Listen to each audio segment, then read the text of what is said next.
Subject ज्ञान YouTube channel आपका हार्दिक स्वागत करता है।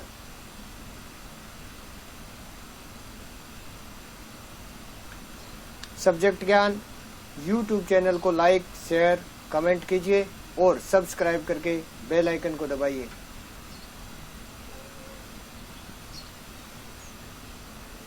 प्रस्तुत है कक्षा 10 विषय सामाजिक।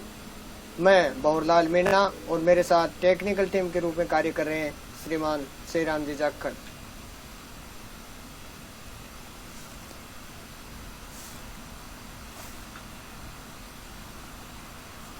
अध्याय 6 केंद्र सरकार। सरकार का अर्थ एवं परिभाषा देखें तो सरकार किसे कहते हैं। राज्य एक भावात्मक अवधारणा है जो एक अमूर्त एवं अदृश्य संस्था होती है। इसे मूर्त रूप प्रदान करने वाली संस्था को ही सरकार कहा जाता है। सरकार द्वारा ही राज्य की सामूहिक इच्छा को निर्धारित, अभिव्यक्त एवं कार्यान्वित किया जाता है तथा सामान्य हितों को उन्नत किया जाता है। सरकार के प्रमुख 3 अंग निम्नानुसार है: व्यवस्थापिका, कार्यपालिका और न्यायपालिका। व्यवस्थापिका की बात करें तो सरकार के 3 अंगों में व्यवस्थापिका प्रथम अंग है। भारतीय राज्य व्यवस्था में व्यवस्थापिका का गठन भी 2 स्तर पर हुआ है। पहला संघीय व्यवस्थापिका और दूसरा राज्य व्यवस्थापिका।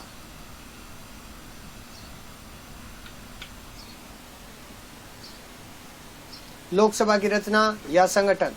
बात करते हैं लोकसभा संसद का प्रथम या निम्न सदन है। इसे लोकप्रिय सदन भी कहते हैं क्योंकि इसके सदस्य जनता द्वारा प्रत्यक्ष रूप से निर्वाचित होते हैं। सदस्य संख्या। मूल संविधान में लोकसभा की सदस्य संख्या 500 निश्चित की गई थी, लेकिन समय समय पर इसमें वृद्धि की गई। अब गोवा, दमन और दीव पुनर्गठन अधिनियम 1987 द्वारा निश्चित किया गया है कि लोकसभा की अधिकतम सदस्य संख्या 552 हो सकती है। इसमें अधिकतम 530 सदस्य राज्यों के निर्वाचन क्षेत्रों से व अधिकतम 20 सदस्य संघीय क्षेत्रों से निर्वाचित किए जा सकेंगे एवं राष्ट्रपति आंग्ल भारतीय वर्ग के 2 सदस्यों का मनोनयन कर सकेंगे। निर्वाचन की बात करें तो लोकसभा के सदस्यों का चुनाव प्रत्यक्ष रूप से और वयस्क मताधिकार के आधार पर होता है। भारत में अब 18 वर्ष के आयु प्राप्त व्यक्ति को वयस्क माना गया है। लोकसभा के सभी निर्वाचन क्षेत्र एकल सदस्य रखे गए हैं। सदस्यों के लिए योग्यताएं। बात करते हैं वह व्यक्ति भारत का नागरिक हो, उसकी आयु 25 वर्ष या इससे अधिक हो और भारत सरकार अथवा किसी राज्य सरकार के अंतर्गत वह कोई लाभ पद पर धारण नहीं किए हुए हो और वह किसी न्यायालय द्वारा पागल न ठहराया गया हो तथा दिवालिया न घोषित किया गया हो। कार्यकाल यदि देखें इनका तो लोकसभा का कार्यकाल 5 वर्ष है। प्रधानमंत्री के परामर्श के आधार पर राष्ट्रपति के द्वारा लोकसभा को समय से पूर्व भी भंग किया जा सकता है। ऐसा अब तक 9 बार किया जा चुका है। अधिवेशन की बात करें तो लोकसभा और राज्यसभा के अधिवेशन राष्ट्रपति के द्वारा ही बुलाए गए और स्थगित किए गए जाते हैं और इस संबंध में नियम केवल यह है कि लोकसभा की 2 बैठकों में 6 माह से अधिक का अंतर नहीं होना चाहिए। यानी लोकसभा के जो बैठक है उसमें 6 माह से अधिक का अंतर नहीं होना चाहिए। लोकसभा के पदाधिकारियों की बात करें तो अध्यक्ष तथा उपाध्यक्ष यानी संविधान के अनुच्छेद 93 के अनुसार लोकसभा स्वयं ही अपने सदस्यों में से एक अध्यक्ष और उपाध्यक्ष का निर्वाचन करेगी। अध्यक्ष तथा उपाध्यक्ष को उनके पद से हटाया भी जा सकता है यदि लोकसभा के तत्कालीन सदस्यों के बहुमत से इस आशय का प्रस्ताव पास हो जाए, परंतु इस प्रकार का कोई प्रस्ताव लोकसभा में तभी पेश हो सकेगा जब कि इस प्रकार के प्रस्ताव को पेश करने के लिए कम से कम 14 दिन की पूर्व सूचना दी गई हो।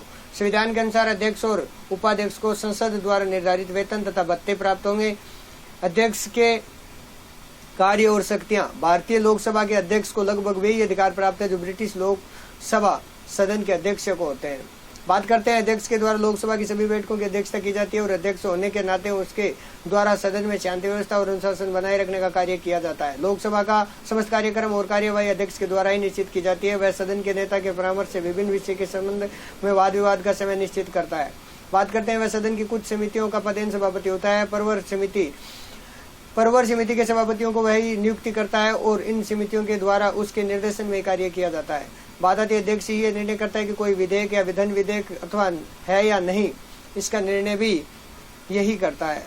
उसके बाद में संसद और राष्ट्रपति के बीच सारा पत्र व्यवहार उसके ही द्वारा होता है। राज्यसभा की रचना या संगठन की बात करें तो राज्यसभा भारतीय संसद का द्वितीय उच्च सदन है। इसे लोकसभा की तुलना में कम शक्तियां प्राप्त है, लेकिन फिर भी इसका अपना महत्व और उपयोगिता है। पहले सदस्य संख्या और निर्वाचन पद्धति की बात करें तो संविधान के अनुसार राज्यसभा के सदस्यों की अधिकतम संख्या 250 हो सकती है, परंतु वर्तमान समय में यह संख्या 245 है। इससे 12 सदस्य राष्ट्रपति द्वारा मनोनीत किए जाते हैं। ये ऐसे व्यक्ति होते हैं जिन्हें कला, साहित्य, विज्ञान, समाज सेवा या खेल के क्षेत्र में विशेष ज्ञान या अनुभव प्राप्त होता है। राज्य विधानमंडलों द्वारा 233 सदस्य निर्वाचित होते हैं तथा इन सदस्यों का चुनाव आनुपातिक प्रतिनिधित्व एकल संक्रमणीय पद्धति के द्वारा संघ के विभिन्न राज्यों और संघीय क्षेत्रों की विधानसभाओं के सदस्यों द्वारा किया जाता है। सदस्यों की योग्यताओं के बारे में यदि हम बात करें तो राज्यसभा के सदस्यों के लिए वे योग्यताएं जो लोकसभा के सदस्यों के लिए है। अंतर केवल यह है कि लोकसभा की सदस्यता के लिए केवल 25 वर्ष की आयु, किंतु राज्यसभा के सदस्य के लिए 30 वर्ष की आयु या इससे अधिक की आयु होनी आवश्यक है। उसके बाद सदस्यों का कार्यकाल देखते हैं तो राज्यसभा एक स्थायी सदन है जो कभी भंग नहीं होता है। इसके सदस्यों का कार्यकाल 6 वर्ष और राज्यसभा में 1/3 सदस्य प्रति 2 वर्ष बाद सेवानिवृत्त हो जाते हैं। राज्यसभा के पदाधिकारियों की बात करें तो राज्यसभा के 2 प्रमुख पदाधिकारी होते हैं, सभापति और उपसभापति। भारत का उपराष्ट्रपति राज्यसभा का पदेन सभापति होता है, उसका कार्यकाल 5 वर्ष का होता है। राज्यसभा अपने सदस्यों में से किसी एक को 6 वर्ष के लिए उपसभापति निर्वाचित करती है। संसद के कार्य तथा शक्तियां देखें। संसद के कार्य और शक्तियों में सबसे बेस्ट यदि हम देखें तो संविधान के द्वारा संसद को व्यापक शक्तियां प्रदान की गई है। संसद की प्रमुख शक्तियों का उल्लेख अलग अलग रूपों में करते हैं। पहला आता है विधायी शक्तियों के रूप में। संसद का सबसे प्रमुख कार्य राष्ट्रीय हितों को दृष्टि में रखते हुए कानूनों का निर्माण करना। संसद को संघीय सूची में और समवर्ती सूची में उल्लेखित विषयों पर कानून निर्माण का अधिकार प्राप्त होता है। यद्यपि समवर्ती सूची के विषयों पर संघीय संसद और राज्य विधानमंडल दोनों के द्वारा ही कानूनों का निर्माण किया जा सकता है, किंतु इन दोनों के द्वारा निर्मित कानूनों में पारस्परिक विरोध होने की स्थिति में संसद द्वारा निर्मित कानून ही मान्य होंगे। संसद के द्वारा अवशिष्ट विषयों पर भी कानून का निर्माण किया जा सकता है। संविधान में संशोधन की शक्ति के बारे में यदि देखें तो संविधान में संशोधन के संबंध में संसद को महत्वपूर्ण शक्तियां प्राप्त है। संविधान के अनुसार संविधान में संशोधन का प्रस्ताव संसद में ही प्रस्तावित किया जा सकता है। किसी राज्य के विधानमंडल में नहीं, संसद के दोनों सदनों द्वारा संविधान के संशोधन का कार्य किया जाता है और संविधान के अधिकांश भाग में अकेली संसद के द्वारा ही या तो सामान्य बहुमत से या पृथक दोनों सदनों से के 2/3 बहुमत से परिवर्तन किया जा सकता है। संविधान की केवल कुछ ही व्यवस्थाएं ऐसी हैं जिनमें संशोधन के लिए भारतीय संघ के आधे राज्यों के विधानमंडलों की स्वीकृति आवश्यक होती है। बात करते हैं वित्तीय शक्तियों की तो जनता के प्रतिनिधि होने के नाते भारतीय संसद को राष्ट्रीय वित्त पूर्ण अधिकार प्राप्त है और प्रतिवर्ष वित्त मंत्री द्वारा प्रस्तावित बजट राष्ट्रीय आय व्यय लेखा जब तक संसद से स्वीकार न करा लिया जाए उस समय तक आय व्यय से संबंधित कोई कार्य नहीं किया जा सकता।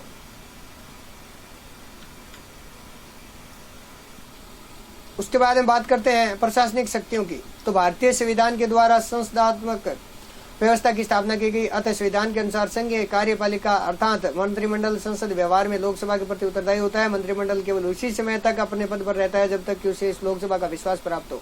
संसद के अनेक प्रकार से कार्यपालिका पर नियंत्रण रख सकती है।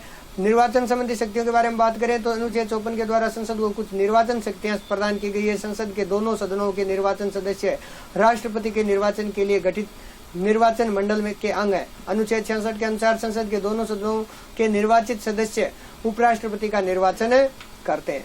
बात आती है विविध शक्तियों की तो उपयुक्त के अतिरिक्त संसद को कुछ अन्य शक्तियां भी प्राप्त है। कौन कौन सी है? पहला, संसद के दोनों सदन संविधान द्वारा निर्धारित विशेष प्रक्रिया के आधार पर राष्ट्रपति के विरुद्ध महाभियोग का प्रस्ताव पास कर उसे पदच्युत कर सकते हैं। इस प्रकार ये दोनों सदन सर्वोच्च या उच्च न्यायालय के किसी न्यायाधीश को अक्षमता व दुराचार के आधार पर पदच्युत करने का प्रस्ताव पास कर सकते हैं। इस प्रकार का प्रस्ताव प्रत्येक सदन में 2/3 बहुमत द्वारा पारित होना चाहिए। उपराष्ट्रपति को हटाने के लिए राज्यसभा द्वारा पारित प्रस्ताव लोकसभा द्वारा अनुमोदित होना चाहिए।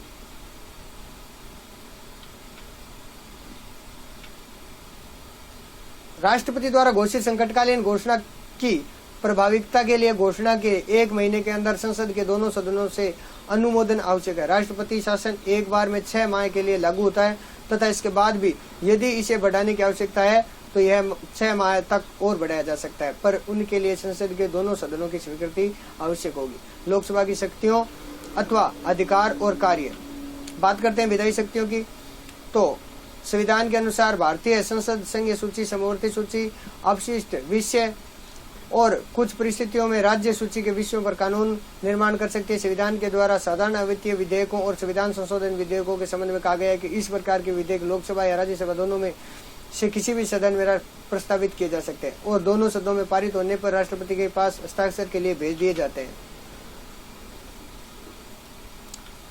बात आती है आगे इसी क्रम के अंतर्गत यदि हम देखें तो वित्तीय शक्ति। भारतीय संविधान द्वारा वित्तीय क्षेत्र के संबंध में शक्ति की बात करें तो लोकसभा को ही प्रदान की गई है और इस संबंध में राज्यसभा की स्थिति बहुत गौण है। अनुच्छेद 109 के अनुसार धन विधेयक लोकसभा में ही प्रस्तावित किए जा सकते हैं, राज्यसभा में नहीं। लोकसभा से पारित होने के बाद धन विधेयक राज्यसभा में भेजा जाता है और राज्यसभा के लिए आवश्यक है कि उससे धन विधेयक की प्राप्ति की तिथि से 14 दिन के अंदर अंदर विधेयक लोकसभा को लौटा देना होगा। राज्यसभा विधेयक में संशोधन के लिए सुझाव दे सकती है, लेकिन उन्हें स्वीकार करना या नहीं करना लोकसभा की इच्छा पर निर्भर करता है। कार्यपालिका पर नियंत्रण की शक्ति को देखें तो भारतीय संविधान के द्वारा संसदात्मक व्यवस्था की स्थापना की गई। अतः संविधान के अनुसार संघीय कार्यपालिका अर्थात मंत्रिमंडल संसद व्यवहार में लोकसभा के प्रति उत्तरदायी होता है। मंत्रिमंडल केवल उसी समय तक अपने पद पर रहता है जब तक कि उसे लोकसभा का विश्वास प्राप्त होता है। संविधान संशोधन संबंधी शक्ति की बात करें तो लोकसभा को राज्यसभा के साथ मिलकर संविधान में संशोधन परिवर्तन करने का अधिकार भी प्राप्त है। संविधान के अनुच्छेद 368 के अनुसार संविधान के अधिकांश भाग में संशोधन का कार्य अकेली संसद के द्वारा ही किया जाता है। उसके बाद में यदि अगली कड़ी में हम बात करें तो निर्वाचन मंडल के रूप में कार्य इनका देखें तो लोकसभा निर्वाचन मंडल के रूप में भी कार्य करती है। अनुच्छेद 54 के अनुसार लोकसभा के निर्वाचन सदस्य राज्यसभा के निर्वाचित सदस्यों तथा राज्य विधानसभाओं के निर्वाचित सदस्यों के साथ मिलकर राष्ट्रपति को निर्वाचित करते हैं। राज्यसभा के कार्य और शक्तियां यदि देखें तो शक्तियों का अध्ययन हम निम्नलिखित रूपों के माध्यम से कर सकते हैं। पहला, विधायी शक्तियां। लोकसभा के साथ साथ राज्यसभा भी विधि निर्माण संबंधी कार्य करती है। संविधान के द्वारा अवित्तीय विधेयकों के संबंध में लोकसभा और राज्यसभा दोनों को बराबर शक्तियां प्रदान की गई है। बात करते हैं संविधान संशोधन की शक्तियों की तो संविधान संशोधन के संबंध में राज्यसभा को लोकसभा के समान ही शक्ति प्राप्त है। संशोधन प्रस्ताव पर संसद के दोनों सदनों में असहमति होने पर संविधान में संशोधन का प्रस्ताव गिर जाएगा। बात करते हैं वित्तीय शक्ति। राज्यसभा को कुछ वित्तीय शक्ति प्राप्त है, यद्यपि इस संबंध में संविधान द्वारा राज्यसभा को लोकसभा की तुलना में निर्बल स्थिति प्रदान की गई है। संविधान के अनुसार धन विधेयक पहले लोकसभा में ही प्रस्तावित किए जाएंगे। लोकसभा से स्वीकृत होने पर धन विधेयक राज्यसभा में भेजे जाएंगे, जिसके द्वारा अधिक से अधिक 14 दिन तक इस विधेयक पर विचार किया जा सकेगा। राज्यसभा धन विधेयक के संबंध में अपने सुझाव लोकसभा को दे सकती है, लेकिन यह लोकसभा की इच्छा पर निर्भर है कि उन प्रस्तावों को माने या न माने।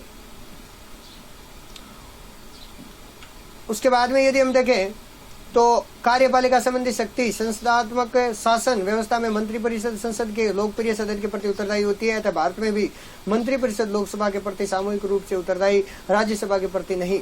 राज्यसभा के सदस्य मंत्रियों से प्रश्न तथा पूरक प्रश्न पूछ सकते हैं और उसकी आलोचना भी कर सकते हैं, परंतु इन्हें अविश्वास प्रस्ताव द्वारा मंत्रियों को हटाने का अधिकार नहीं है। विविध शक्तियों की बात करें तो उपयुक्त के अतिरिक्त राज्यसभा को कुछ अन्य शक्तियां भी प्राप्त है, जिनका प्रयोग वह लोकसभा के साथ मिलकर करती है। ये शक्तियां और कार्य इस प्रकार है। राज्यसभा के निर्वाचित सदस्य राष्ट्रपति के चुनाव के अंदर भाग लेते हैं। दूसरा, राज्यसभा के निर्वाचित सदस्य लोकसभा के निर्वाचित सदस्यों के साथ मिलकर उपराष्ट्रपति का चुनाव करते हैं। राज्यसभा लोकसभा के साथ मिलकर राष्ट्रपति, सर्वोच्च न्यायालय के न्यायाधीश तथा कुछ पदाधिकारियों पर महाभियोग लगा सकते हैं। महाभियोग का प्रस्ताव तभी पारित समझा जाता है जब दोनों सदन एक इस प्रकार के प्रस्ताव को स्वीकार कर लेते हैं। बात करते हैं राज्यसभा लोकसभा के साथ मिलकर बहुमत के प्रस्ताव को पास कर उपराष्ट्रपति को उसके पद से हटा सकते हैं। उपराष्ट्रपति को पद से हटाने के प्रस्ताव प्रथम बार राज्यसभा में पारित होकर लोकसभा के पास चला जाता है। 1 माह से अधिक अवधि तक यदि आपातकाल लागू रहा तो इस प्रकार के प्रस्ताव का अनुमोदन लोकसभा और राज्यसभा दोनों के द्वारा पृथक पृथक अवशेष अपने अपने विशेष बहुमत से किया जाना आवश्यक होता है।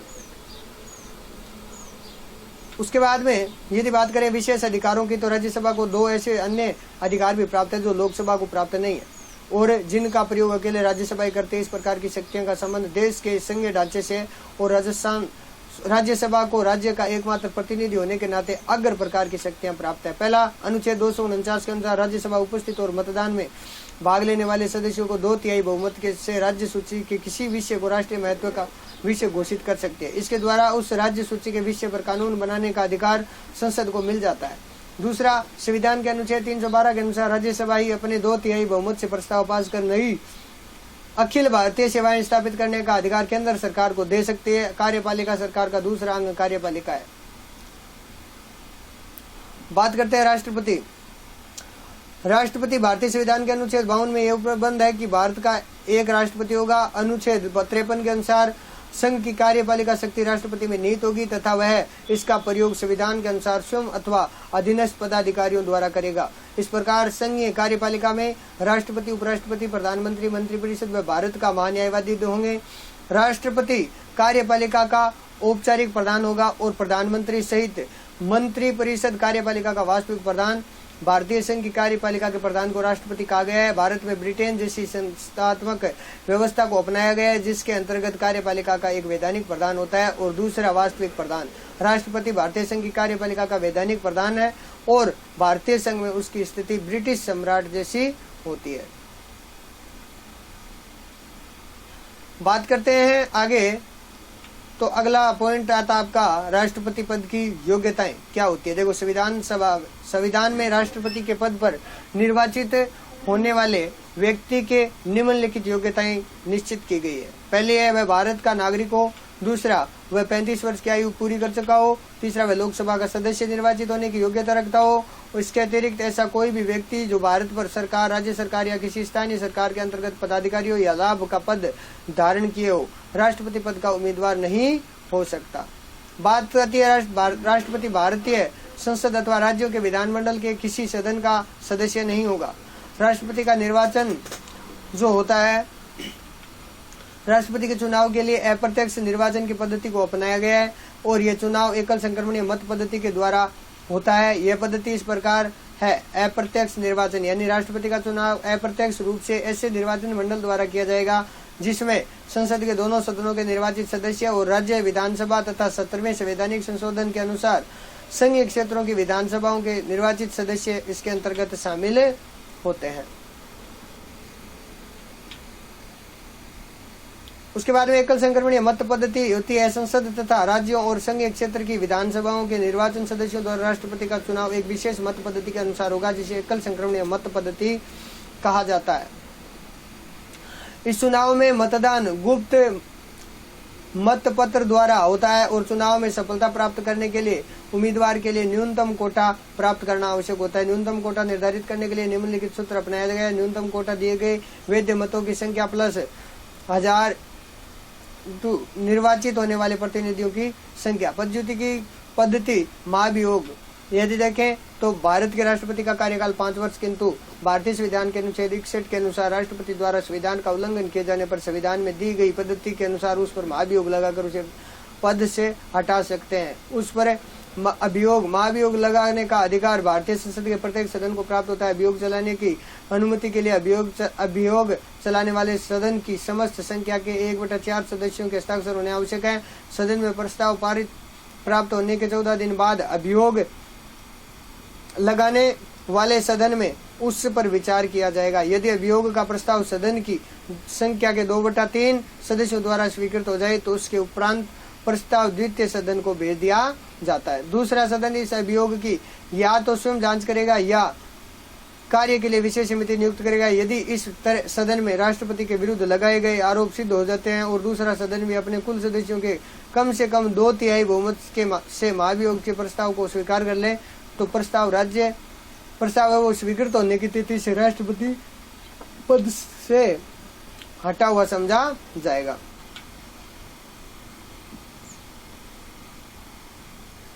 बात करते हैं आगे इसी क्रम के अंदर, तो राष्ट्रपति की शक्तियां और कार्य। अध्ययन की सुविधा के लिए राष्ट्रपति की समस्त शक्तियों को प्राथमिक रूप से 2 भागों में बांट सकते हैं। पहला सामान्यकालीन शक्तियां और दूसरा संकटकालीन शक्तियां। सामान्यकालीन शक्तियां अथवा अधिकार संविधान के द्वारा सामान्य काल में राष्ट्रपति को जो शक्तियां प्रदान की गई उनका अध्ययन 5 शीर्षकों के आधार पर हम कर सकते हैं। पहला, कार्यपालिका अथवा प्रशासनिक शक्तियां। संविधान के अनुच्छेद 53 के अनुसार संघ की कार्यपालिक शक्ति राष्ट्रपति में निहित होगी तथा वह इसका प्रयोग संविधान के अनुसार स्वयं अथवा अपने अधीनस्थ पदाधिकारियों द्वारा करेगा। इस प्रकार शासन का समस्त कार्य राष्ट्रपति के नाम से होगा और सरकार के समस्त निर्णय उसके ही माने जाएंगे। महत्वपूर्ण अधिकारियों की नियुक्ति व पदच्युति की बात करें तो राष्ट्रपति भारत संघ के अनेक महत्वपूर्ण अधिकारियों की नियुक्ति करता है, जैसे प्रधानमंत्री की सलाह से अन्य मंत्री, राज्यों के राज्यपाल, उच्चतम न्यायालय और उच्च न्यायालयों के न्यायाधीशों, महालेखों परीक्षक, संघीय लोक सेवा आयोग और सेवा आयोग के अध्यक्ष और सदस्य तथा विदेशों में राजदूत आदि। उसके बाद में यदि हम बात करें शासन संचालन संबंधी शक्ति, तो इस संबंध में उसके द्वारा विभिन्न प्रकार के नियम बनाए जा सकते हैं। वह संसद के दोनों सदनों की संयुक्त बैठक, सर्वोच्च न्यायालय के अधिकारियों व कर्मचारियों की नियुक्ति तथा नियंत्रण व मालिका परीक्षक की शक्तियों से संबंधित नियमों का निर्माण करता है। मंत्रिपरिषद के सदस्यों के बीच विभागों का वितरण भी उसी के द्वारा किया जाता है। वैदेशिक क्षेत्र में शक्ति का उपयोग देखें तो भारतीय संघ का वैधानिक प्रमुख होने के नाते राष्ट्रपति वैदेशिक क्षेत्र में भारत का प्रतिनिधित्व करता है। वह विदेशों में स्थित भारतीय दूतावासों के लिए राजदूतों व कूटनीतिक प्रतिनिधियों की नियुक्ति करता है और विदेशों के राजदूत व राजनयिक प्रतिनिधियों के प्रमाण पत्रों को स्वीकार करता है। विदेशों से संधियों और समझौते भी राष्ट्रपति के नाम से भी किए जाते हैं। बात आती है सैनिक क्षेत्र में शक्तियों की, तो राष्ट्रपति भारत की समस्त सेनाओं का प्रधान सेनापति, किंतु इस अधिकार का प्रयोग वह कानून के अनुसार ही कर सकता है। प्रतिरक्षा सेवाओं, युद्ध और शांति आदि के विषय में कानून बनाने की शक्ति केवल संसद को प्राप्त है। अतः भारतीय राष्ट्रपति संसद की स्वीकृति के बिना न तो युद्ध की घोषणा कर सकता है और न ही सेनाओं का प्रयोग कर सकता है। विधायी शक्तियों की यदि हम बात करें तो भारत का राष्ट्रपति भारतीय संघ की कार्यपालिका का वैधानिक प्रधान तो है ही, उससे भारतीय संसद का भी अभिन्न अंग माना गया है और इस रूप में राष्ट्रपति को विधायी क्षेत्र की विभिन्न शक्तियां प्राप्त होती है।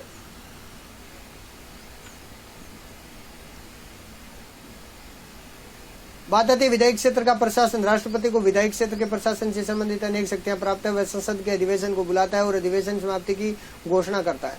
वह प्रधानमंत्री की सिफारिश पर लोकसभा को उसके निश्चित काल से पूर्व भी भंग कर सकता है। अब तक 9 बार लोकसभा को समय पूर्व भंग किया जा चुका है। संसद के अधिवेशन के प्रारंभ में राष्ट्रपति दोनों सदनों की संयुक्त बैठक में भाषण देता है। उसके द्वारा अन्य अवसरों पर भी संसद को संदेश या उनकी बैठकों में भाषण देने का कार्य किया जा सकता है। राष्ट्रपति के इन भाषणों में शासन की सामान्य नीति की घोषणा की जाती है। सदस्यों को मनोनीत करने की शक्ति यदि हम देखें तो राष्ट्रपति राज्यसभा में 12 सदस्यों को मनोनीत करने का अधिकार है, जिनके द्वारा साहित्य, विज्ञान, कला तथा अन्य किसी क्षेत्र में विशेष सेवा की गई है। वह लोकसभा में 2 आंग्ल भारतीय सदस्यों को मनोनीत कर सकता है। बात आती है विधेयक पर निषेधाधिकार का प्रयोग की, तो संसद द्वारा स्वीकृत प्रत्येक विधेयक राष्ट्रपति की स्वीकृति के बाद ही कानून का रूप ग्रहण करता है। वह साधारण विधेयक को कुछ सुझावों के साथ संसद को पुनः विचार के लिए लौटा सकता है, लेकिन यदि वह विधेयक संसद द्वारा पुनः संशोधन के साथ या बिना संशोधन के पारित कर दिया जाता है तो राष्ट्रपति को दूसरी बार उसे स्वीकृति देनी पड़ती है। अध्यादेश जारी करने की शक्ति की यदि हम बात करें तो जिस समय संसद का अधिवेशन न हो रहा हो उस समय राष्ट्रपति को अध्यादेश जारी करने का अधिकार है। यह अध्यादेश संसद का अधिवेशन प्रारंभ होने के 6 सप्ताह बाद तक लागू रहेंगे, लेकिन संसद चाहे तो उसके द्वारा इस अवधि से पूर्व भी इसे इन आदेशों को समाप्त कर सकता है। बात आती है वित्तीय शक्तियों की, तो वित्तीय शक्तियों के अंतर्गत हम देखें तो राष्ट्रपति प्रत्येक वित्तीय वर्ष के प्रारंभ में संसद के दोनों सदनों के सम्मुख भारत सरकार की उस वर्ष के लिए आय और व्यय का वितरण रखवाएगा। उसके आगे के बिना धन विधेयक और अनुदान मांगे लोकसभा में प्रस्तावित नहीं की जा सकती। न्यायिक शक्तियों की बात करें तो संविधान में न्यायपालिका की स्वतंत्रता के सिद्धांत को अपनाया गया है। वह उच्चतम तथा उच्च न्यायालयों के न्यायाधीशों की नियुक्ति करता है। उच्चतम न्यायालय द्वारा निर्मित न्यायालय की कार्य व्यवस्था से संबंधित नियमों के संबंध में राष्ट्रपति की स्वीकृति आवश्यक है। राष्ट्रपति को एक अन्य महत्वपूर्ण शक्ति के समाधान की प्राप्ति है। राष्ट्रपति को न्यायिक शक्ति के अंतर्गत दंड प्राप्त व्यक्तियों को क्षमा प्रदान करने या दंड को कुछ समय के लिए स्थगित करने का अधिकार भी है। संकटकालीन अधिकार उद्घोषणा, प्रभाव एवं व्यवहार में उपयोग। यदि हम देखें संकट की स्थिति का सामना करने के लिए संविधान द्वारा राष्ट्रपति को विशेष शक्तियां प्रदान की गई है। वर्तमान समय में संविधान के संकटकालीन प्रावधानों की स्थिति निम्न प्रकार है।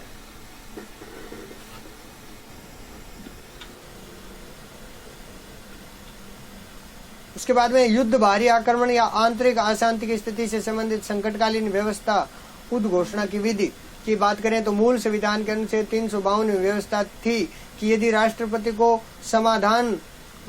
समाधान हो जाए कि युद्ध, बाहरी आक्रमण या आंतरिक अशांति के कारण भारत या उसके किसी भाग की शांति या व्यवस्था नष्ट होने का भय है, तो यथार्थ रूप से इस प्रकार की परिस्थिति उत्पन्न होने पर या इस प्रकार की परिस्थिति उत्पन्न होने की आशंका होने पर राष्ट्रपति संकटकालीन व्यवस्था की घोषणा कर सकता है।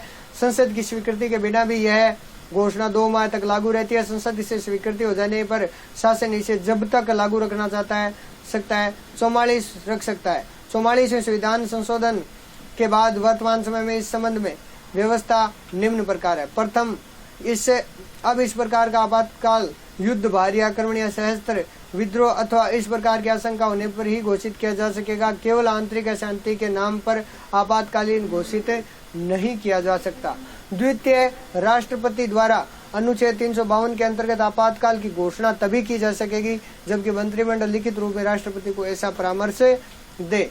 तृतीय, घोषणा के 1 माह के अंदर संसद के विशेष बहुमत पृथक संसद के दोनों सदनों के कुल बहुमत एवं उपस्थित और मतदान में भाग लेने वाले सदस्यों के 2/3 बहुमत से भी इसकी स्वीकृति आवश्यक होगी और इसे लागू रखने के लिए प्रति 6 माह बाद स्वीकृति आवश्यक होगी। उसके बाद में बात करते हैं चतुर्थ, यानी लोकसभा में उपस्थित एवं मतदान में भाग लेने वाले सदस्यों के साधारण बहुमत से आपातकाल की घोषणा समाप्त की जा सकती है।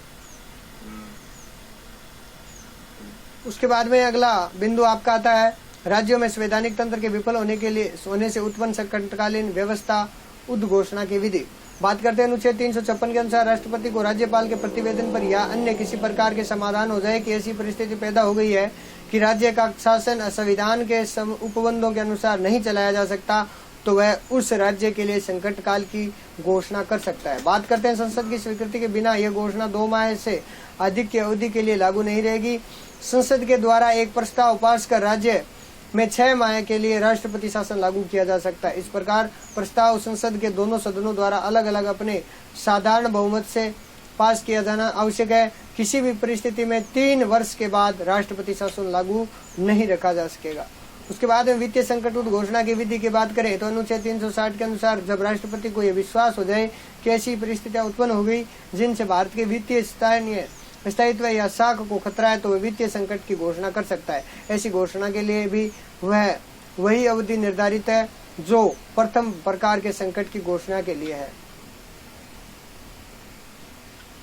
उपराष्ट्रपति की बात करें तो उपराष्ट्रपति, यदि आप उपराष्ट्रपति की बात करते हैं तो राष्ट्रपति के बाद में उपराष्ट्रपति का निर्वाचन सबसे पहले होता है। तो भारतीय संविधान के 63वें अनुच्छेद में उपराष्ट्रपति के पद की व्यवस्था की गई है और उपराष्ट्रपति का निर्वाचन संसद के दोनों सदनों की संयुक्त बैठक में होता है और यह निर्वाचन अनुपातिक प्रतिनिधित्व प्रणाली की एकल संक्रमणीय पद्धति के से तथा गुप्त मतदान द्वारा होता है। इस पद के उम्मीदवार में निम्नलिखित योग्यताएं होनी आवश्यक है। वह भारत का नागरिक होना चाहिए और उसकी जो आयु है वो कम से कम 35 वर्ष होनी चाहिए। उसके बाद में बात करें तो इसमें सभी योग्यताएं पाई जाए जो संविधान द्वारा राज्यसभा के सदस्यों के लिए निश्चित की गई हो। उसके बाद पदच्युति की बात करें तो उपराष्ट्रपति का कार्यकाल 5 वर्ष का होता है, किंतु वह स्वेच्छा से त्यागपत्र द्वारा इस अवधि के पूर्व भी अपना पद छोड़ सकता है अथवा उसे राज्यसभा के कुल बहुमत द्वारा पास किए गए प्रस्ताव से जिसे लोकसभा की स्वीकार कर ले पदच्युत भी किया जा सकता है। ऐसे प्रस्ताव की सूचना 14 दिन पूर्व दी जानी अति आवश्यक है। उपराष्ट्रपति की शक्तियां और कार्यों के बारे में बात करें तो उपराष्ट्रपति की शक्तियां और कार्य इस प्रकार है। देखिए, पहला है राज्यसभा का पदेन सभापति, यानी उपराष्ट्रपति राज्यसभा का पदेन सभापति होता है। चूंकि वह राज्यसभा का सदस्य नहीं होता इसलिए उसे मतदान का अधिकार नहीं है, परंतु यदि विषय के पक्ष और विपक्ष में बराबर मत हो तो उसे निर्णायक मत देने का अधिकार होता है। उपराष्ट्रपति का यह सबसे प्रमुख कार्य होता है। उसके बाद में यदि हम बात करें तो अगले बिंदु की तरफ बढ़ते हुए ध्यान देते हैं। देखिए, राष्ट्रपति की अनुपस्थिति में उसके पद का कार्यभार संभालना। उपराष्ट्रपति निम्न 4 स्थितियों में राष्ट्रपति पद का कार्यभार संभालता है। पहला, राष्ट्रपति की मृत्यु हो जाने पर। दूसरा, राष्ट्रपति के त्याग पत्र दे देने पर। तीसरा, महाभियोग के कारण राष्ट्रपति की पदच्युति पर। और चौथा, अन्य किसी कारण से उत्पन्न राष्ट्रपति की असमर्थता की स्थिति में, जैसे रोग या विदेश यात्रा। प्रधानमंत्री की यदि हम बात करें तो भारतीय संविधान का अनुच्छेद 74 प्रधानमंत्री पद की व्यवस्था करता है। प्रधानमंत्री की नियुक्ति की बात करें तो संविधान में उपबंधित है कि प्रधानमंत्री की नियुक्ति राष्ट्रपति करेगा। संसदात्मक प्रणाली के मूलभूत सिद्धांत के अनुसार राष्ट्रपति लोकसभा में बहुमत दल के नेता को प्रधानमंत्री पद पर नियुक्त करने के लिए बाध्य है। फिर भी कुछ ऐसी परिस्थितियां हो सकती है जिनमें राष्ट्रपति प्रधानमंत्री की नियुक्ति के संबंध में विवेक का प्रयोग कर सकता है। प्रधानमंत्री कार्य की यदि हम बात करें तो प्रधानमंत्री कार्य शक्तियां एवं अधिकार कौन से देखिए। सबसे पहले आता है संसदात्मक शासन व्यवस्था के अंतर्गत प्रधानमंत्री ही संविधान भवन रूपी वृत्तखंड की मुख्य शिला है।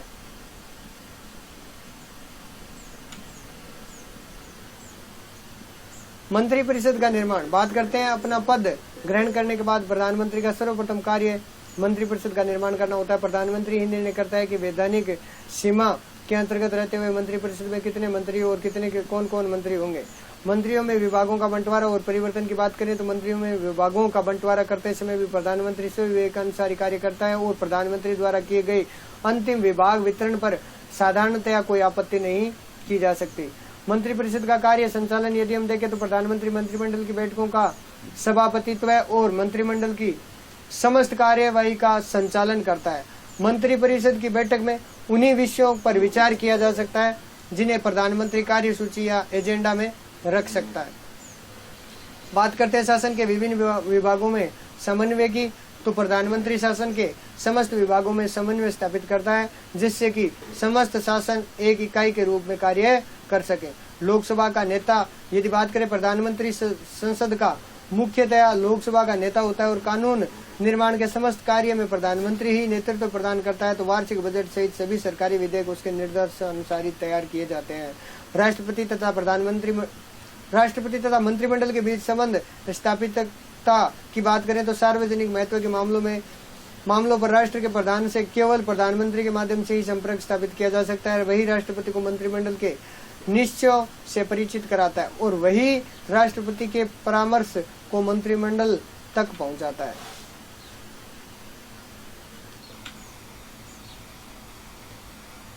विभिन्न पद प्रदान करना बात करते हैं। संविधान द्वारा राष्ट्रपति को जिन उच्च पदाधिकारियों की नियुक्ति का अधिकार दिया गया व्यवहार में उनकी नियुक्ति राष्ट्रपति स्वविवेक से नहीं वरन प्रधानमंत्री के परामर्श से ही करता है। मंत्रिपरिषद की यदि बात करें तो मूल संविधान के अनुच्छेद 74 में उपबंधित है कि राष्ट्रपति को उसके कार्यों संपादन में सहायता एवं परामर्श देने के लिए मंत्रिपरिषद होगी जिसका प्रधानमंत्री होगा। सैद्धांतिक रूप में भारतीय संविधान द्वारा समस्त कार्यपालिका शक्ति राष्ट्रपति में निहित मानी गई है और राष्ट्रपति को सहायता एवं परामर्श देने के लिए प्रधानमंत्री के नेतृत्व में एक मंत्रिपरिषद की व्यवस्था की गई। लेकिन संविधान द्वारा अपनाई गई संस्थात्मक संसद व्यवस्था में राष्ट्रपति एक संवैधानिक शासन मात्र है और वास्तविक रूप से कार्यपालिका की समस्त सत्ता सहायता और परामर्श देने वाली समस्त शक्तियां मंत्रिमंडल में निहित होती है। मंत्रिपरिषद का गठन की बात करें तो प्रधानमंत्री की नियुक्ति सबसे पहले भारतीय संविधान के अनुच्छेद 75 के अनुसार प्रधानमंत्री की नियुक्ति राष्ट्रपति द्वारा होती है तथा अन्य मंत्रियों की नियुक्ति राष्ट्रपति द्वारा प्रधानमंत्री के परामर्श से की जाएगी। संविधान के अनुसार राष्ट्रपति प्रधानमंत्री की नियुक्ति करता है। उसके बाद में अगले बिंदु की तरफ बढ़ते हुए देखते हैं कि प्रधानमंत्री द्वारा मंत्रियों का चयन किस प्रकार होता है। अन्य मंत्रियों की नियुक्ति के संबंध में संवैधानिक स्थिति है कि राष्ट्रपति प्रधानमंत्री की राय से अन्य मंत्रियों की नियुक्ति करेगा लेकिन व्यवहार में राष्ट्रपति प्रधानमंत्री के परामर्श को मानने के लिए बाध्य है। मंत्रियों में कार्य विभाजन की यदि बात करें तो मंत्रिपरिषद के गठन के बाद प्रधानमंत्री के द्वारा इससे अधिक कठिन कार्य उनके बीच विभागों के विभाजन का किया जाता है। वैधानिक दृष्टि से इस संबंध में प्रधानमंत्री को पूर्ण शक्ति प्राप्त है लेकिन व्यवहार में विभागों का वितरण करते हुए प्रधानमंत्री को कई बातों का ध्यान रखना होता है। मंत्रियों के लिए आवश्यक योग्यताओं की बात करें तो मंत्रिपरिषद का सदस्य बनने के लिए कानूनी दृष्टि से यह आवश्यक है कि व्यक्ति संसद के किसी सदन का सदस्य हो। यदि कोई व्यक्ति मंत्री बनते समय संसद सदस्य नहीं है तो उसे 6 महीने के अंदर संसद सदस्य बनना अनिवार्य है। ऐसा न होने पर उसे अपना पद छोड़ना होगा।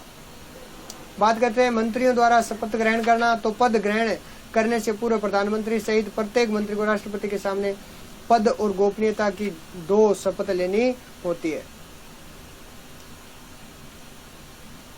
उसके बाद में अगले बिंदु की तरफ बढ़ते हैं तो मंत्रिपरिषद का कार्यकाल। सबसे पहले मंत्रिपरिषद का कार्यकाल निश्चित नहीं होता और मंत्रिपरिषद तभी तक अपने पद पर रहती है जब तक उसे संसद का विश्वास प्राप्त हो। मंत्रिपरिषद अधिक से अधिक लोकसभा के कार्यकाल तक, जो कि सामान्यतः 5 वर्ष होता है, अपने पद पर बनी रहती है। मंत्रियों के वेतन तथा भत्ते की बात करें तो प्रधानमंत्री, कैबिनेट के सदस्यों, राज्य मंत्रियों तथा उपमंत्रियों को मासिक वेतन तथा निर्धारित मासिक भत्ते दिए जाने का प्रावधान है, जिनका निर्धारण समय समय पर संसद द्वारा किया जाता है। इसके अतिरिक्त इन सभी को निःशुल्क निवास स्थान, वाहन तथा अन्य सुविधाएं प्राप्त होती है। मंत्रियों की श्रेणियों की बात करें तो मंत्रियों की जो श्रेणियां हैं वो 3 श्रेणियां होती है। मंत्रिमंडल या कैबिनेट के सदस्य, राज्य मंत्री तथा उपमंत्री। प्रथम श्रेणी के मंत्री कैबिनेट सदस्य होते हैं, जो कि भारत की संस्थात्मक व्यवस्था में प्रशासन की सर्वोच्च इकाई है। कैबिनेट के सदस्य एक या अधिक विभागों के प्रधान होते हैं। दूसरी श्रेणी में राज्य मंत्री आते हैं, जिनकी स्थिति पूर्व मंत्री तथा उपमंत्री के बीच की होती है। ये विशेष विभागों से संबंधित रहते हैं और कभी कभी उनके द्वारा विभाग के स्वतंत्र प्रधान रूप में भी कार्य किया जाता है। प्रधानमंत्री द्वारा इस श्रेणी के मंत्रियों को कैबिनेट की उन बैठकों में आमंत्रित किया जाता है जिनमें उनके विभाग से संबंधित प्रश्न विचाराधीन होते हैं। राज्य मंत्री के बाद उपमंत्री की श्रेणी आती है, जो कि किसी ज्येष्ठ मंत्री के अधीन रहते हुए मंत्री की सहायता करते हैं। उसके बाद में यदि देखें कि प्रधान मंत्रिमंडल की शक्तियां, यानी संविधान के अनुच्छेद 74 में कहा गया है कि मंत्री परिषद राष्ट्रपति को उसके कार्यों के संपादन में सहायता और परामर्श देनी होगी, और किंतु यह परामर्श परंपरागत शब्दावली है। और जहां तक व्यवहार का संबंध है, मंत्रिमंडल भारतीय शासन व्यवस्था की सर्वोच्च इकाई है और उसके द्वारा समस्त शासन व्यवस्था का संचालन किया जाता है। वास्तव में राष्ट्रपति की समस्त शक्तियों का उपयोग मंत्रिमंडल द्वारा किया जाता है और इसे भारतीय शासन व्यवस्था का हृदय कहा जाता है। बात करते हैं राष्ट्रीय नीति निर्धारित करना, तो मंत्रिमंडल का सबसे अधिक महत्वपूर्ण कार्य राष्ट्रीय नीति निर्धारित करना होता है। मंत्रिमंडल यह निश्चित करता है कि आंतरिक क्षेत्र में प्रशासन के विभिन्न विभागों द्वारा वैदेशिक क्षेत्र में दूसरे देशों के साथ संबंध के विषय में किस प्रकार की नीति अपनाई जाएगी। कानून का निर्माण पर नियंत्रण यदि देखें तो संसदात्मक व्यवस्था होने के कारण मंत्रिमंडल का कार्य क्षेत्र नीति निर्धारण तक ही सीमित नहीं है, वरन इसके द्वारा कानून निर्माण के लिए के कार्य का भी नेतृत्व किया जाता है। मंत्रिमंडल द्वारा नीति निर्धारित कर दिए जाने के बाद उसके द्वारा ही विधि निर्माण का कार्य निश्चित किया जाता है और मंत्रिमंडल के सदस्य ही महत्वपूर्ण विधेयक सदन में प्रस्तावित करते हैं। अगले बिंदु की तरफ बढ़ते हैं तो राष्ट्रीय कार्यपालिका पर सर्वोच्च नियंत्रण की बात करते हैं। तो इसके अंतर्गत सैद्धांतिक दृष्टि से संघ सरकार की समस्त कार्यपालिका शक्ति राष्ट्रपति के हाथों में है, लेकिन व्यवहार में इस प्रकार की समस्त शक्तियां कार्यपालिका शक्ति का प्रयोग मंत्रिमंडल के द्वारा किया जाता है। मंत्रिमंडल में विभिन्न विभागों के अध्यक्ष होते हैं, वे अपने विभागों का संचालन करते हैं और उनके कार्यों की देखभाल करते हैं।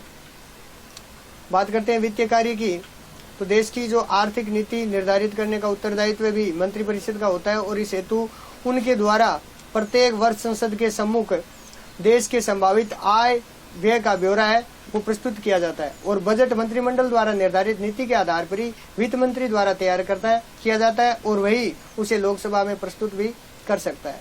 बात करते हैं अन्य समस्त धन विधेयकों की, वो भी मंत्रिमंडल ही लोकसभा में प्रस्तुत करता है। उसके बाद में वैदेशिक संबंधों का संचालन यदि हम देखें तो भारत के वैदेशिक संबंधों का संचालन है वो मंत्रिमंडल के द्वारा ही किया जाता है। इसके द्वारा युद्ध तथा शांति संबंधी घोषणाएं की जाती है और इस बात का निर्णय किया जाता है कि दूसरे देशों के साथ किस प्रकार के संबंध स्थापित किए जाएं।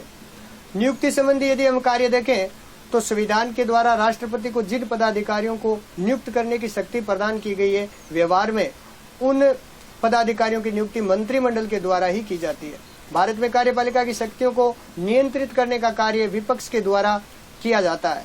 विपक्ष सत्ता पक्ष को नियंत्रित करने एवं शासन व्यवस्था को संविधान के अनुसार संचालित करने के लिए निम्नलिखित साधनों द्वारा सरकार को प्रभावित एवं नियंत्रित करता है। बात करते हैं इसी कड़ी के अंतर्गत आगे कि भारत के अंदर जो मंत्रिमंडल है वो न्यायपालिका के रूप में किस रूप में कार्य करते हैं। सरकार का तीसरा अंग होता है न्यायपालिका। तो सर्वोच्च न्यायालय का जो गठन होता है उसमें न्यायाधीशों की संख्या कितनी होती है। देखिए, मूल रूप में सर्वोच्च न्यायालय के लिए एक मुख्य न्यायाधीश तथा 7 अन्य न्यायाधीशों की व्यवस्था की गई है और संविधान के द्वारा सर्वोच्च न्यायालय के न्यायाधीशों की संख्या, सर्वोच्च न्यायालय का क्षेत्राधिकार, न्यायाधीशों के वेतन या सेवानिवृत्त निश्चित करने का जो अधिकार है वो संसद को दिया गया है। 2008 में मुख्य न्यायाधीशों सहित न्यायाधीशों की संख्या वो 31 कर दी गई है। सर्वोच्च न्यायालय के न्यायाधीशों की नियुक्ति भारत का राष्ट्रपति करता है और भारत के प्रमुख न्यायाधीशों की नियुक्ति के संबंध में राष्ट्रपति सर्वोच्च न्यायालय अथवा उच्च न्यायालय के ऐसे अन्य न्यायाधीशों से परामर्श लेता है जिनसे वह इस संबंध में परामर्श लेना आवश्यक समझता है। वर्तमान में सर्वोच्च न्यायालय व उच्च न्यायालय में न्यायाधीशों की नियुक्ति कॉलेजियम व्यवस्था से की जाती है, जिसके अनुसार सर्वोच्च न्यायालय के मुख्य न्यायाधीश व 4 वरिष्ठतम न्यायाधीशों को एक समूह राष्ट्रपति के नाम प्रस्तावित करते हैं व राष्ट्रपति इन्हीं नामों में से न्यायाधीशों की नियुक्ति भी करते हैं। न्यायाधीशों की योग्यताएं देखें तो सर्वोच्च न्यायालय के न्यायाधीशों में निम्नलिखित योग्यताएं पाई जाती है। पहली ये योग्यता होनी चाहिए कि वह भारत का नागरिक हो। दूसरा, वह किसी उच्च न्यायालय अथवा 2 या 2 से अधिक न्यायालयों में लगातार कम से कम 5 वर्ष तक न्यायाधीशों के रूप में कार्य कर चुका हो। बात करते हैं किसी उच्चतम न्यायालय या न्यायालय में लगातार वह 10 वर्षों तक अधिवक्ता रह चुका हो या राष्ट्रपति की दृष्टि में कानून का उच्च कोटि का ज्ञाता होना चाहिए। उसके बाद में कार्यपालिका तथा महाभियोग की बात करें तो साधारणतः सर्वोच्च न्यायालय का प्रत्येक न्यायाधीश 65 वर्ष की आयु तक अपने पद पर आसीन रह सकता है। इस अवस्था के पूर्व वह स्वयं त्याग पत्र दे सकता है। सिद्ध किया जाता है कदाचार अथवा असमर्थता के कारण संसद के द्वारा न्यायाधीश को उनके पद से हटाया भी जा सकता है और यदि संसद के दोनों सदन अलग अलग अपने कुल सदस्यों के 2/3 बहुमत से इनको अयोग्य या आपत्तिजनक आचरण करने वाला प्रमाणित कर देते हैं तो भारत के राष्ट्रपति आदेश से उस न्यायाधीश को अपने पद से हटना होगा। बात करते हैं उसके वेतन भत्ते और अन्य सुविधाओं की तो मुख्य न्यायाधीश को 1 लाख रुपए मासिक तथा अन्य न्यायाधीशों को 90,000 रुपए मासिक वेतन मिलता है। न्यायाधीशों के लिए पेंशन व सेवानिवृत्ति पेंशन की व्यवस्था भी है। वेतन एवं भत्ते समय समय पर संशोधित होते रहते हैं, उसमें बदलाव आता रहता है। बात करते हैं उन्मुक्तियों की तो न्यायाधीशों को अपने सभी कार्यों व निर्णयों के लिए आलोचना से मुक्ति प्रदान की गई है। न्यायालय का मुख्य स्थान यदि देखें तो अनुच्छेद 130 के अनुसार सर्वोच्च न्यायालय का प्रधान कार्यालय है वो दिल्ली के अंदर स्थित है। उसके बाद में अगले बिंदु की तरफ चलते हैं कि न्यायाधीशों पर प्रतिबंध क्या है।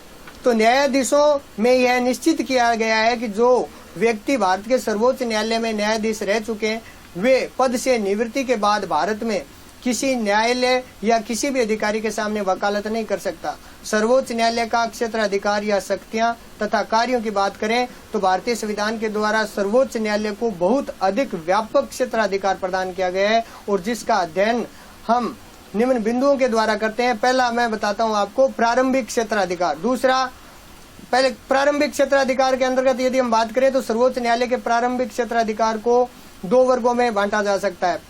प्रारंभिक एकमेव क्षेत्राधिकार और प्रारंभिक एकमेव क्षेत्राधिकार का आशय उन विवादों से जिनकी सुनवाई केवल भारत के सर्वोच्च न्यायालय द्वारा की जा सकती है। सर्वोच्च न्यायालय के प्रारंभिक एकमेव क्षेत्राधिकार के अंतर्गत कुछ विषय आते हैं, जैसे भारत सरकार तथा एक या एक से अधिक राज्यों के बीच विवाद। तो भारत सरकार संघ का कोई राज्य या राज्यों तथा एक या अधिक राज्यों के बीच यदि विवाद है, 2 या 2 से अधिक राज्यों के बीच संवैधानिक विषयों के संबंध से में उत्पन्न कोई विवाद है तो ये सारी समस्याएं इसके अंतर्गत आती है। उसके बाद में प्रारंभिक समवर्ती क्षेत्राधिकार की बात करें तो संविधान के द्वारा प्रदत्त मौलिक अधिकारों को लागू करने के संबंध में सर्वोच्च न्यायालय के साथ साथ उच्च न्यायालय को भी अधिकार प्रदान किया गया। अतः मौलिक अधिकारों के उल्लंघन से संबंधित जो विवाद है वे चाहे तो पहले किसी राज्य के उच्च न्यायालय में और चाहे तो सीधे सर्वोच्च न्यायालय में उपस्थित किए जा सकते हैं। अपीलीय क्षेत्राधिकार की यदि हम बात करें तो सर्वोच्च न्यायालय को प्रारंभिक क्षेत्राधिकार के साथ साथ संविधान ने अपीलीय क्षेत्राधिकार भी प्रदान किया और यह भारत का अंतिम अपीलीय न्यायालय है। उसे समस्त राज्यों के उच्च न्यायालयों के निर्णयों के विरुद्ध अपील सुनने का अधिकार होता है। सर्वोच्च न्यायालय के अपीलीय क्षेत्राधिकारों को हम 4 भागों में विभाजित कर सकते हैं, जैसे संवैधानिक, दीवानी, फौजदारी व विशिष्ट।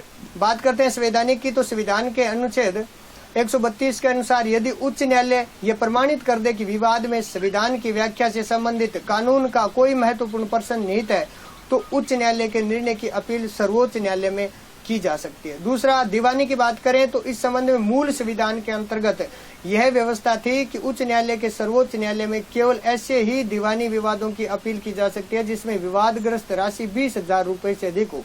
किंतु 1973 में हुए 30वें संविधान संशोधन द्वारा अनुच्छेद 173 को संशोधित कर उक्त धनराशि की सीमा है वो 20,000 हटाते हुए अब यह निश्चित किया गया है कि यह सभी दीवानी विवादों की अपील सर्वोच्च न्यायालय में की जा सकती है।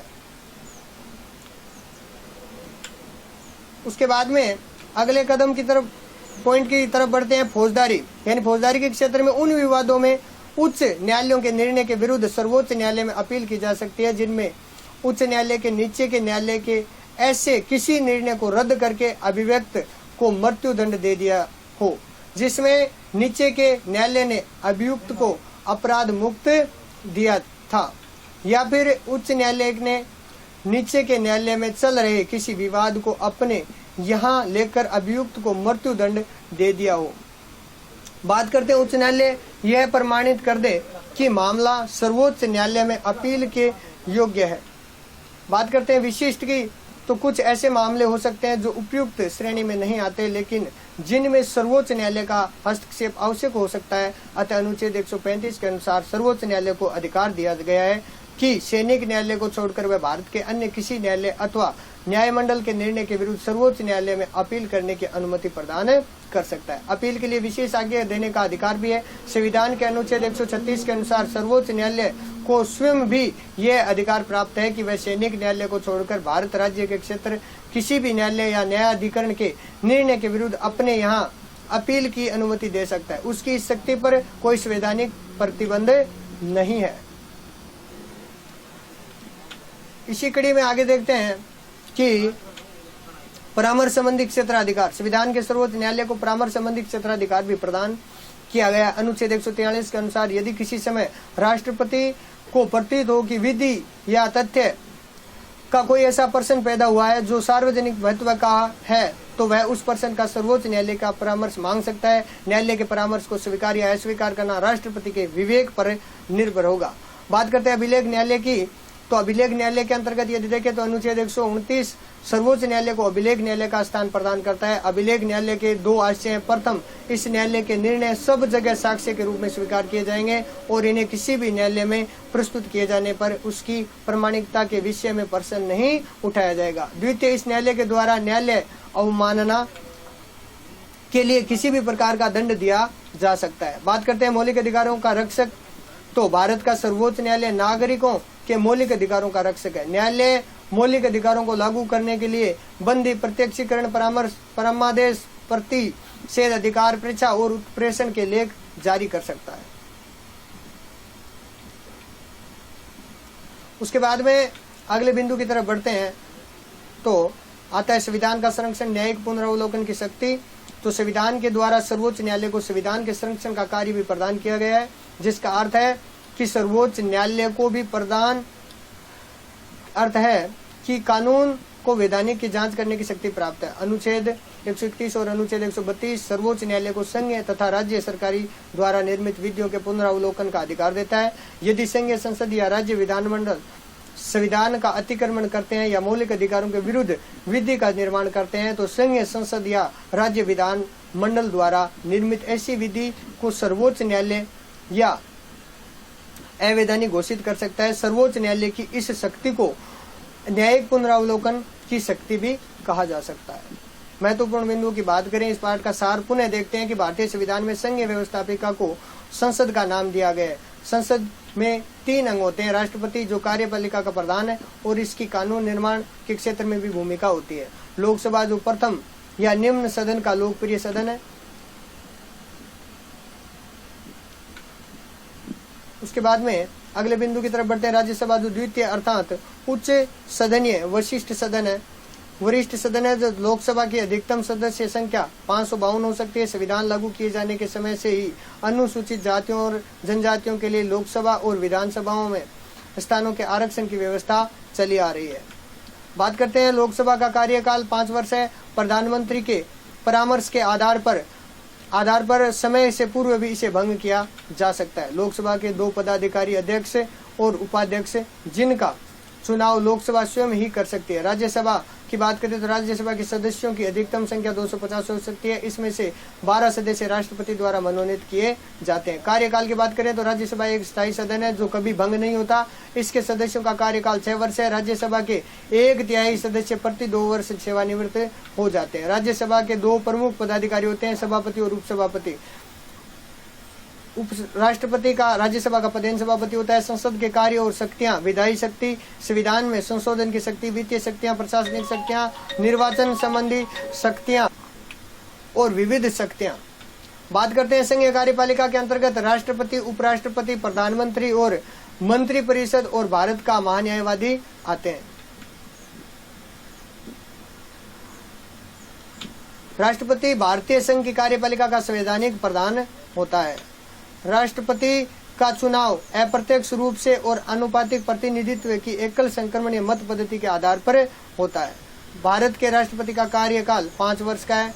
राष्ट्रपति के अधिकार अथवा शक्तियों की बात करें तो सामान्यकालीन शक्तियां और संकटकालीन शक्तियां। उपराष्ट्रपति का निर्वाचन संसद के दोनों सदनों की संयुक्त बैठक में अनुपातिक प्रतिनिधित्व की पद्धति के अनुसार एकल संक्रमणीय मत पद्धति से तथा गुप्त मतदान द्वारा होता है। कार्यकाल इसका 5 वर्ष होता है। उपराष्ट्रपति की शक्तियां और कार्यों के बारे में बात करें तो राज्यसभा का पदेन सभापति राष्ट्रपति की अनुपस्थिति में उसके पद का कार्यभार संभालना। संघीय मंत्रिपरिषद की बात करें तो संस्थात्मक शासन व्यवस्था में वास्तविक रूप से कार्यपालिका की समस्त सत्ता मंत्रिपरिषद के अंतर निहित होती है। मंत्रिपरिषद की रचना का या गठन की बात करें तो राष्ट्रपति द्वारा प्रधानमंत्री की नियुक्ति, प्रधानमंत्री द्वारा मंत्रियों का चयन और प्रधानमंत्री द्वारा मंत्रियों में कार्य विभाजन किया जाता है। मंत्रियों की श्रेणियां 3 श्रेणियां होती है। मंत्रिमंडल या कैबिनेट के सदस्य, राज्य मंत्री तथा उपमंत्री। कैबिनेट मंत्री मंडल मंत्रिपरिषद के आंतरिक और सर्वाधिक महत्वपूर्ण समिति है।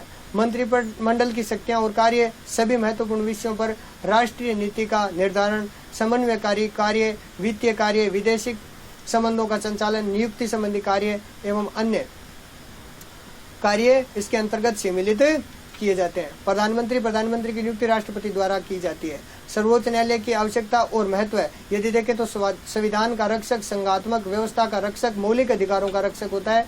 सर्वोच्च न्यायालय का गठन देखें तो वर्तमान में एक मुख्य न्यायाधीश और 30 अन्य न्यायाधीश होते हैं। न्यायाधीशों की नियुक्ति सर्वोच्च न्यायालय के कोलेजियम से प्राप्त परामर्श के आधार पर राष्ट्रपति द्वारा की जाएगी। न्यायाधीश 65 वर्ष की आयु तक अपने पद पर आसीन रह सकता है। सर्वोच्च न्यायालय का क्षेत्राधिकार या शक्तियां तथा कार्य देखें तो प्रारंभिक क्षेत्राधिकार, प्रारंभिक एकमेव क्षेत्राधिकार, प्रारंभिक समवर्ती क्षेत्राधिकार, अपीलीय क्षेत्राधिकार, संवैधानिक, दीवानी, फौजदारी और विशिष्ट अपील के लिए विशेष आज्ञा देने का अधिकार, अभिलेख न्यायालय, मौलिक अधिकारों का रक्षक, संविधान का संरक्षक, न्यायिक पुनरावलोकन की शक्ति। यदि आपको यह वीडियो पसंद आया है तो आप सब्जेक्ट ज्ञान यूट्यूब चैनल को लाइक, शेयर, कमेंट कीजिए और सब्सक्राइब करके बेल आइकन को दबाइए।